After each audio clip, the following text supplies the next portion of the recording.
Ayan, good afternoon mga ka-electric. Nandito tayo sa Be Electrified.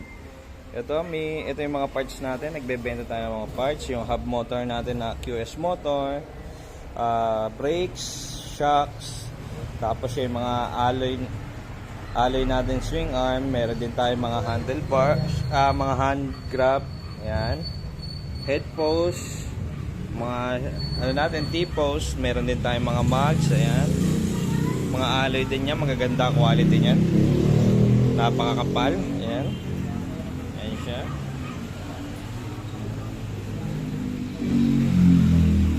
So, ayun, meron tayong mga pagpipilian dun sa natin, sa page natin. Nakapost naman po yan. Ayan. Ganyan siya pag nakabit na natin. Ayan. Ayan. Ang size, ang diameter nito, yung bilog nito is 30 mm. Ayan siya. 30 mm yan. Tapos ito, yung mga mugs natin, may size 10, size 12. Yan, available tayo dyan. Yan. Tapos mga disc brake. Ito. Ayan. 4-pot, 2-pot, available tayo. Ayan siya.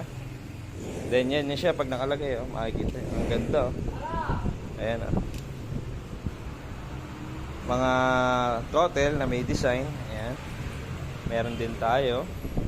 Ayan. Mga alloy na yan, so hindi na yan kinakalawang. Ayan. Kung makapansin nyo, ayan. Ayan, nakakabit na. Ayan siya. Tapos meron din tayo dito. Ito, yung ina-assemble natin. Ayan siya, oh. Pag nakatindig. Ayan, oh. So, hindi pa yan tapos. Kaya na lang natin pag tapos na. Tsaka natin i-video ulit. So, yan. Pag may mga tanungan kayo, inquire lang kayo sa aming page. Sa Be Electrified. Retail Parts and Accessories. Yan. Then, send nyo lang yung picture na gusto nyo. Then, libre naman tayo magpa-coat, upgrade, customize. Yan. Nagka-customize din kami. Repair, home service. Yan. Katulad yan. Roma Innova. Papapalit ang controller. Ayan siya. Ayan.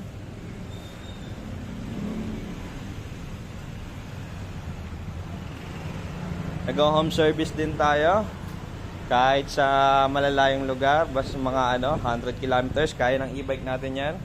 Ito yung gamit natin pang service. Ayan.